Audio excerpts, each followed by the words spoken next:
الحمد لله رب العالمين والصلاة والسلام على سيد الأنبياء والمرسلين وعلى آله وأصحابه أجمعين أما بعد فأعوذ بالله من الشيطان الرجيم بسم الله الرحمن الرحيم سلسلہ فیضان حبیب میں عبدالحمید نعیمی آپ کی خدمت میں حاضر ہے۔ معزز سامعین، ہمارا آج کا عنوان ہے کرامات حضرت سیدنا غوث اعظم رحمۃ اللہ تعالی علیہ۔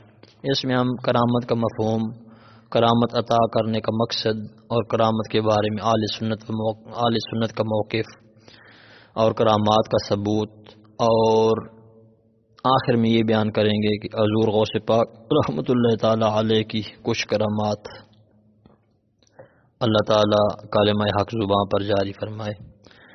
آسان سے لفظوں میں کرامت کا مفہوم یہ ہے کہ ایسا حیران کن کام جو اللہ کا ولی کر کے دکھائے وہ کرامت کہلاتا ہے۔ جیسے ایک لمحہ میں دور چلے جانا یا دور سے کوئی چیز لے آنا، جیسے حضرت آصف بن برخیا رحمۃ اللہ علیہ تخت بلقیس لے کر آئے تھے، جیسا کہ قرآن مجید میں کرامت کیوں عطا کی جاتی ہے، اس کی کئی حکمتیں ہیں۔ مثلا یہ کہ تاکہ یہ پتہ چل جائے کہ اولیاء اللہ کی اتنی طاقت ہے تو جس نبی کے نقش قدم پر چل رہے ہیں اس نبی کی طاقتوں اور قوتوں کا کیا عالم ہوگا، اور یہ پتہ چل جائے کہ جس نبی کی اتنی طاقت ہے اس نبی کو نبوت دینے والے خدا کی قدرت اور طاقت کیا ہوگی۔ اور کبھی مخالفین کا منہ بند کرنے اور اسے خاموش کرنے کے لیے کرامت عطا فرمائی جاتی ہے، اور کبھی اظہار شان کے لیے کہ رب نے دیا ان اولیاء نے لیا، یہ مقصد ہوتا ہے۔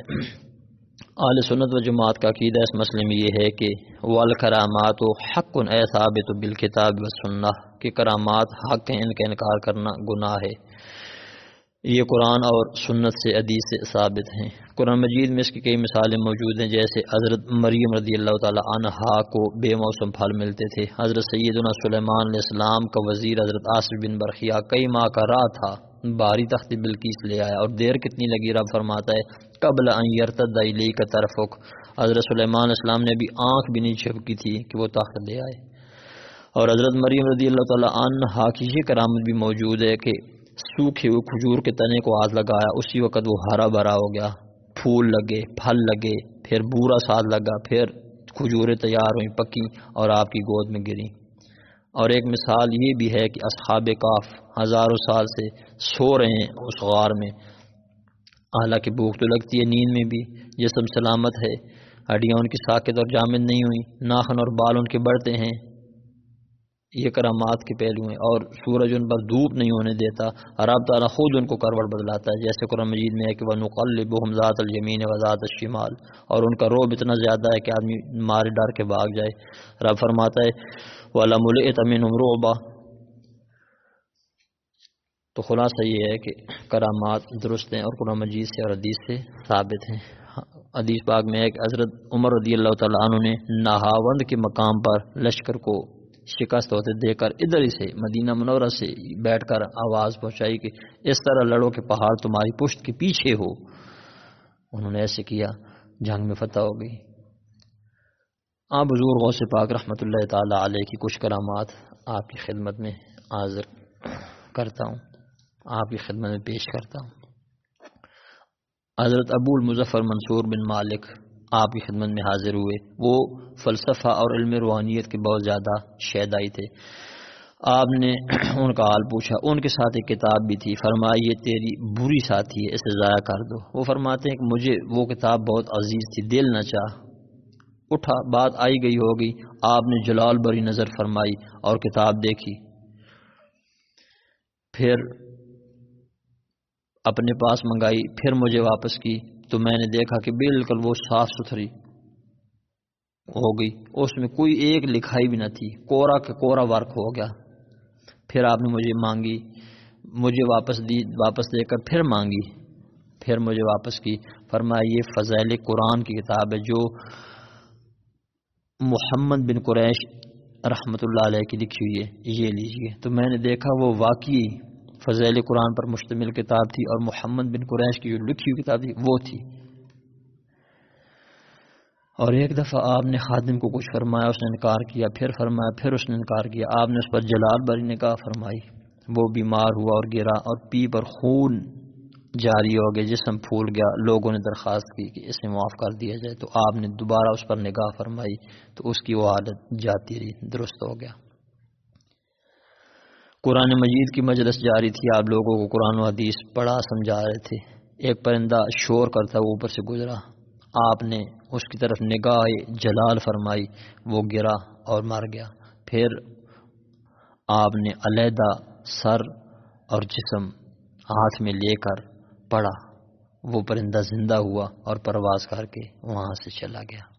ابو الحسن کرشی رحمۃ اللہ علیہ فرماتے ہیں کہ فضل اللہ اسماعیل بغدادی ازجی آپ کی خدمت میں حاضر ہوئے، دعوت دی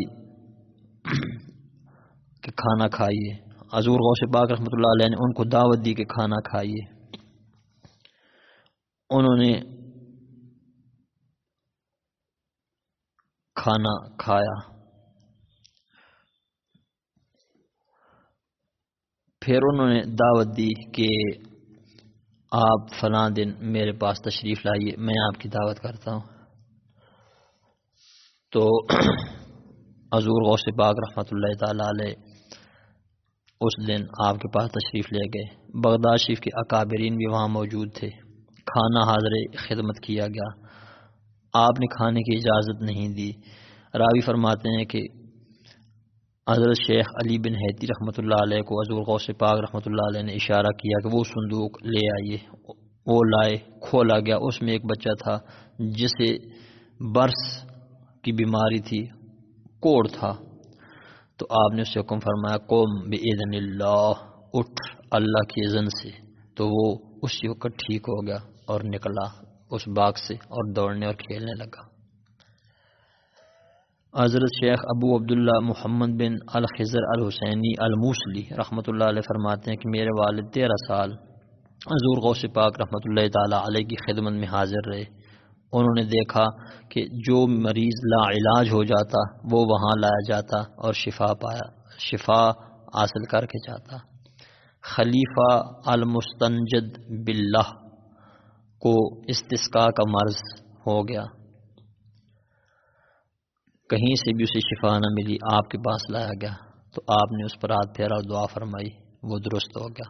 شیخ ابو المعالی کا بیٹا 1 سال 3 ماہ کی عمر سے بیمار تھا،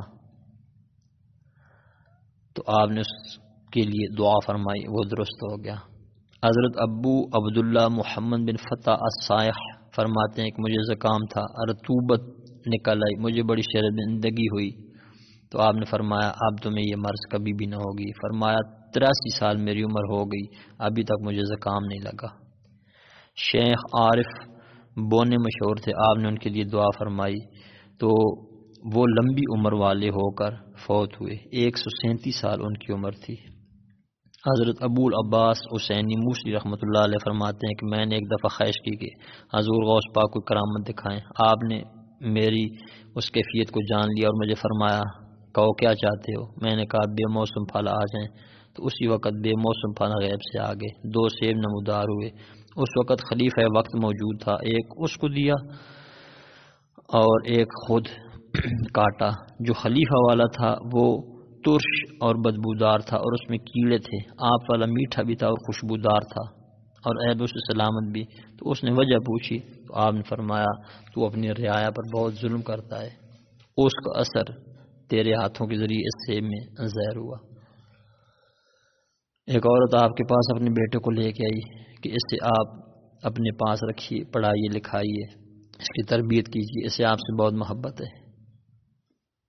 پھر وہ چلی گئی، کافی عرصہ بعد بیٹے کی ملاقات کے لیے آئی، دیکھا بیٹا کمزور ہو گیا ہے اور سوکھی روٹی ان چھنے آٹے کی کھا رہا ہے۔ وہ غوث پاک رحمۃ اللہ علیہ کو گلہ اور شکوہ کرنے گئی تو آپ بھنی ہوئی مرغی کھا رہے تھے، تو اسے اور غصہ آ گیا۔ حضور غوث پاک رحمۃ اللہ تعالی علیہ اس وقت کھانا کھا چکے تھے، آپ نے ان ہڈیوں پر اپنا ہاتھ مبارک پھیرا، کچھ پڑا جو اللہ نے چاہا، وہ مرغی آوازیں نکالتی زندہ ہوئی اور ایک طرف کو چل دی۔ فرمایا اے عورت، جب تیرا بیٹا اس مقام پر پہنچے تو جو مرضی ہے کھایا کرے۔ ایک دفعہ ایک آدمی نے کہا کہ ہمارے عیسیٰ علیہ السلام مردے زندہ کرتے تھے، لہذا وہ مسلمانوں کے نبی سے افضل ہیں۔ تو آپ رحمۃ اللہ تعالیٰ علیہ تک یہ بات پہنچی تو آپ نے مردہ زندہ کر کے دکھایا، فرمایا کہ افضلیت مردہ زندہ کرنے سے حاصل نہیں ہوتی، افضلیت تو جسے اللہ تعالیٰ دے، اور وہ افضلیت اس نے ہمارے نبی صلی اللہ تعالیٰ علیہ وسلم کو عطا فرمائی۔ ایک دفعہ خلیفہ ابو مظفر یوسف المستنجد باللہ عدیہ لے کر آیا، اس نے بہت اصرار کیا، لیکن پھر بھی حضور غوث پاک رحمۃ اللہ تعالیٰ علیہ نے وہ ہدیہ قبول نہیں فرمایا۔ وہ اشرفیاں تھیں، سونے کے سکے۔ جب اس نے زیادہ اصرار کیا تو آپ نے ان اشرفیوں کو ہاتھ میں لے کر دبایا، وہ خون بن گئی اور ایک طرف خون بہنے لگا۔ آپ نے فرمایا تیری مسند خلافت کا لحاظ نہ ہوتا تو یہ خون بہہ کر تیرے محل تک چلا جاتا، یہ ظالم کا مال ہے، ظلم کا مال ہے، میں قبول نہیں کرتا۔ ایک دفعہ آپ شیخ ابو الحسن ازدی رحمۃ اللہ علیہ بیمار تھے، ان کی عیادت کو گئے۔ الوداع کے وقت انہوں نے عرض کی یہ کبوتری اور کمری پرندہ ہیں، کبوتری انڈے نہیں دیتی اور یہ کمری پرندہ بولتا نہیں۔ تو حضور غوث پاک رحمۃ اللہ تعالیٰ علیہ نے انہیں فرمایا کہ اپنے مالک کو نفع دو، تو وہ کبوتری روز انڈا دیتی تھی اور وہ کمری پرندہ اتنے بہترین طریقے سے بولتا تھا کہ سارے لوگ اسے سننے کے لیے آتے تھے۔ ایک چور آپ کے پاس چوری کرنے آیا تو اسی وقت کچھ رجال الغیب آئے، انہوں نے کہا کہ فلاں علاقے کا کتب فوت ہو گئے، کتب دیجیے۔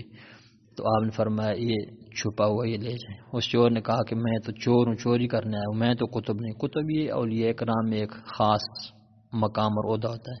فرمایا چور تھے، اب ہماری نگاہ سے رب نے تجھے کتب بنا دیا، تو وہ اس کو لے گئے اور کتب مقرر کر دیا۔ حضرت ابو الحسن علی بن ابی بکر رحمۃ اللہ علیہ فرماتے ہیں کہ حضور غوث پاک رحمۃ اللہ علیہ جمعہ کی نماز کے لیے نکلے، عملہ بادشاہ کا تھا، وہ بھی اسی وقت نماز جمعہ کے لیے نکلا۔ وہ عملہ بادشاہ کا شراب لے جا رہا تھا، حضور غوث پاک نے فرمایا اور رک جاؤ۔ وہ آپ کو دیکھ کر اور آپ کی آواز سن کر بھاگ پڑے، آپ نے جانوروں کو حکم دیا ٹھہرو، وہ ٹھہر گئے۔ عملے کو پھر آپ نے زجر و توبیح کی، انہوں نے توبہ کی۔ زجر و توبیح سے پہلے جب انہوں نے کچھ تیزی دکھائی تو ان سب کو درد کولانج شروع ہو گیا تھا۔ جب انہوں نے اپنی یہ حالت ملاحظہ کی تو انہوں نے معافی مانگی، آپ رحمۃ اللہ علیہ نے ان کو معاف کر دیا، ان کا درد ختم ہو گیا۔ اور پھر انہوں نے ان مٹکوں کو دیکھا، وہ شراب سرکہ میں تبدیل ہو گئی تھی۔ پھر بادشاہ کو یہ ساری بات بتائی گی، اس بادشاہ نے بھی توبہ کی، آپ کے پاس ہے، آپ نے اسے معاف کر دیا۔ حضرت شیخ صالح ابو العباس احمد بن محمد بغدادی رحمۃ اللہ علیہ فرماتے ہیں کہ میں آپ کے ساتھ جامعہ غوثیہ گیا، آپ نے ماتھے سے بچھو اتارا اور پھینکا اور فرمایا چلا جا، مر جا، وہ مر گیا۔ پھر آپ نے بتایا کہ اس نے مجھے 70 دفعہ ڈنگ لگایا ہے۔ پھر انہوں نے بیمار پرسی کی۔ پھر فرماتے ہیں کہ آپ نے مجھے تھوڑے سے جو دم کر کے دیے اور فرمایا کہ اس کو ایک برتن میں ڈال دیں، جھانک کر نہ دیکھنا اور اس کو استعمال کرتے رہتا۔ فرمایا 5 سال ہم وہ جو کھاتے رہے۔ ایک دن میری بیوی نے کپڑا اوپر سٹا دیا اور جھانک کر دیکھا، 2-3 روز میں وہ ختم ہو گئے۔ آپ سے عرض کی گئی تو آپ نے فرمایا اگر آپ نہ کھولتے تو مرتے وقت تک یہ آپ کو کافی ہو جاتے۔ ابو المظفر تاجر فرماتے ہیں کہ میں حضرت شیخ حماد رحمۃ اللہ علیہ کے پاس گیا، عرض کی تجارت کے لیے شام کے ملک میں جانا چاہتا ہوں۔ فرمایا کہ نہ جاؤ، قتل ہو جاؤ گے، مال لوٹ لیا جائے گا۔ میں پریشان ہوا، پھر میں حضور غوث پاک رحمۃ اللہ علیہ کے پاس گیا، ان دنوں وہ نوجوان تھے، عرض کی کہ یہ مسئلہ ہے۔ فرمایا جاؤ، کچھ بھی نہیں ہوگا۔ میں گیا، مال فروخت کیا، کافی نفع ہوا۔ ایک دن حلب کے مقام پر میں نہ آیا، اشرفیاں وہیں رکھ کر بھول گیا، ڈیرے پر آیا، سو گیا، خواب میں دیکھا کہ ہمارے قافلے پر ڈاکو حملہ آور ہو گئے، سب کو قتل کر دیا، مال چھین لیا، مجھے بھی قتل کر دیا۔ پھر جب خواب ختم ہوئی تو مجھے گردن پر درد تھا جیسے کسی نے تلوار ماری، اور خون کے چھینٹے بھی گردن پر تھے۔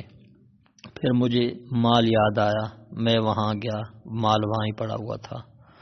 پھر جب میں واپس اپنے علاقے میں آیا تو میں سوچنے لگا کہ میں پہلے کس کے پاس جاؤں، حضرت شیخ حماد رحمۃ اللہ علیہ کے پاس جاؤں یا حضور غوث پاک کے پاس جاؤں۔ میں ابھی اسی کشمکش میں تھا، بازار گیا، دیکھا کہ میری ملاقات حضور غوث پاک رحمۃ اللہ تعالی علیہ سے ہو گئی۔ تو انہوں نے فرمایا تو میری ملاقات حضرت حماد رحمۃ اللہ علیہ سے ہوگی، تو انہوں نے مجھے دیکھتی مسکرا کر فرمایا کہ پہلے تم حضرت غوث پاک رحمۃ اللہ تعالی علیہ کے پاس جاؤ، انہوں نے تمہارے لیے دعا کی ہے، تمہاری وہ مصیبت رب تعالیٰ نے خواب میں تبدیل کر دی۔ تو میں حضور غوث پاک رحمۃ اللہ تعالی علیہ کے پاس گیا تو آپ مجھے دیکھتی مسکرا کر فرمانے لگے کہ میں نے تیرے لیے 70 مرتبہ سے